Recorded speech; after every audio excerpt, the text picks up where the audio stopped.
वर्णमाला।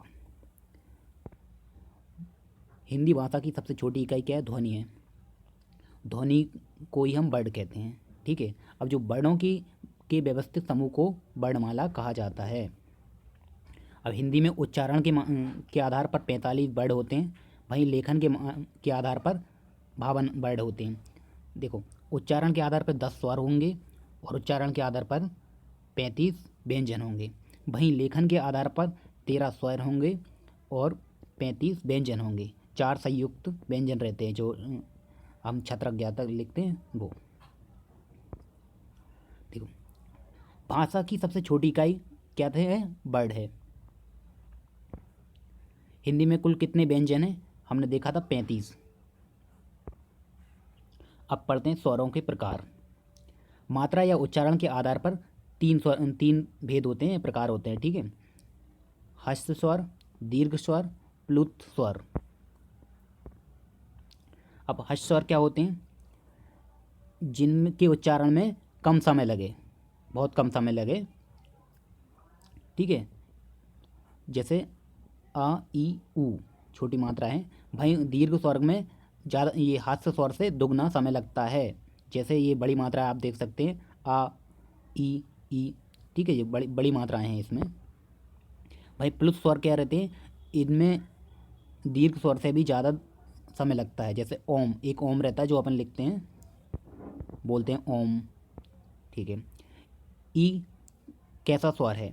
ई दोस्त दीर्घ स्वर है, क्योंकि छोटी ई जो रहता है वो हास्य स्वर रहता है और बड़ी री दीर्घ स्वर रहता है।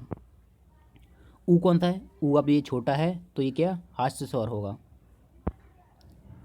अब ये हमारे जो ध्वनि कहाँ से निकलती है वो स्टार्ट यहाँ, जैसे कंठ से रहता है, कंठ, फिर जाएगी तालु में, फिर तालु यानी वो जो जीभ के पास रहता है, कंठ यानी ने अपने जो गला रहता है, गले के अंदर, ठीक है। और मूर्धन जो यहाँ पर हमारी जीभ को मोड़ते हैं ना, उसे मूर्धा बोलते हैं, ठीक है। ये दांत रह जाती है, फिर लास्ट में होंठ पे आती है, ठीक है। वर्णों का उच्चारण। वर्णों का उच्चारण में हम क्या करेंगे?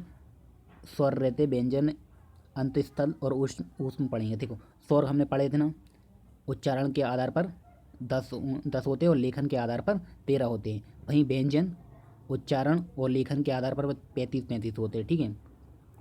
अब ये अंतस्थित क्या होता है?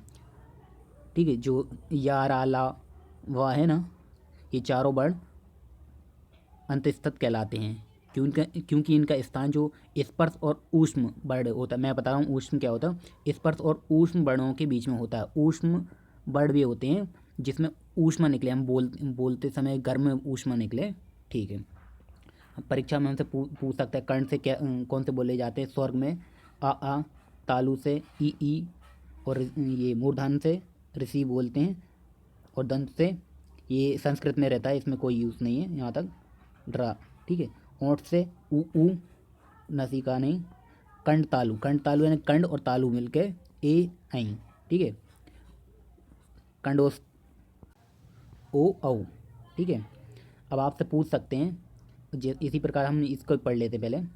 कंड व्यंजन में देखते हैं, का की जो वर्ग रहता है, का खा गा घा गड़ा, या तालु से चा छा जा जा, और ये मूर्धन से टा से स्टार्ट होता है, दंत से ता, और ओठ से पा से जो ये लाइन है, ठीक है, और नसिका से इस तरह में से। बेसिक तो आपसे कर्ण, तालु, मूर्धन, दंत और ओष्ठ इसका यूज़फुल रहता है, ठीक है।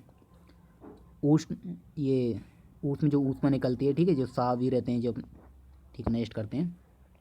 निम्न में ओष्ठ ध्वनि, ओष्ठ मतलब जो आंग जो हमारे ओंठ से निकलती है, तो उसमें क्या है? फा है, पा से स्टार्ट होता है, जो हमने इसमें देखा था, ओठ से ये, ठीक है। निम्न में से कौन सी ध्वनि ओष्ठ नहीं है?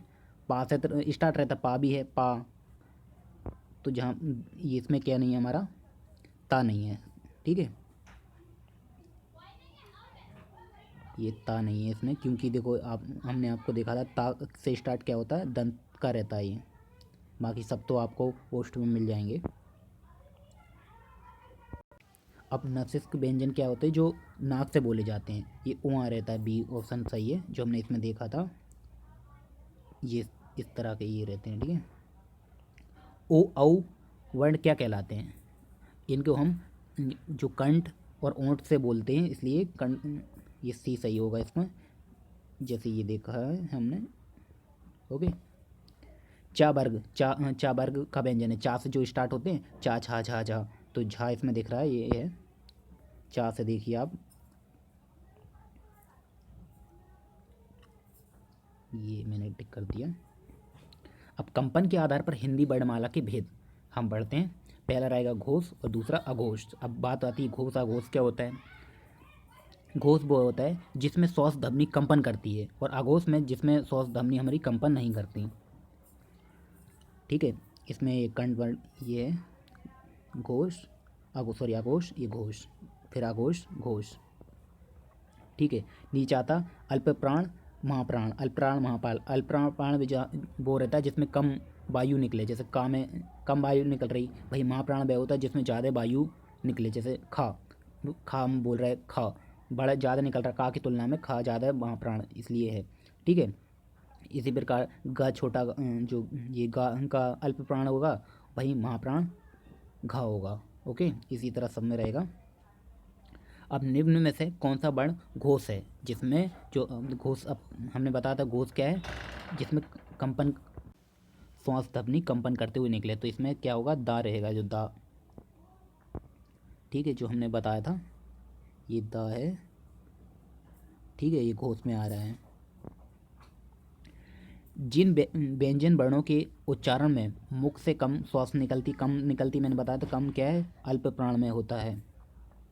भाई घा व्यंजन का उच्चारण है, घा, घा है महाप्राण, क्योंकि अल्पप्राण ग होता है और घा महाप्राण। ठीक है, सा कैसा व्यंजन है, सा, सा दोस्त इसमें दिया नहीं है, ये ऊष्म रहता है। ठीक है, जिसमें ऊष्मा निकलती है, मैंने जो बताया था, जितने भी सा रहते हैं वो ऊष्म रहते हैं, जैसे इसमें दिया है आपको, ये सा दिया ना, ये सा है जो प्राण अघोष। संयुक्त व्यंजन, अब संयुक्त व्यंजन क्या होते हैं, जो दो वर्णों से मिलते हैं, हम मिलकर बने होते हैं, जैसे हम जो छत्रज्ञ रहते हैं ना, ये रहते हैं, इन्हीं पर आधारित हम करते हैं। जो छत्री लिखते हैं, छा कैसा व्यंजन है, अब ये पहला संयुक्त है, क्योंकि हमने देखा था जो मिलकर बना रहता है। वहीं त्रा भी, सॉरी छा भी जो भी है, ये भी संयुक्त है।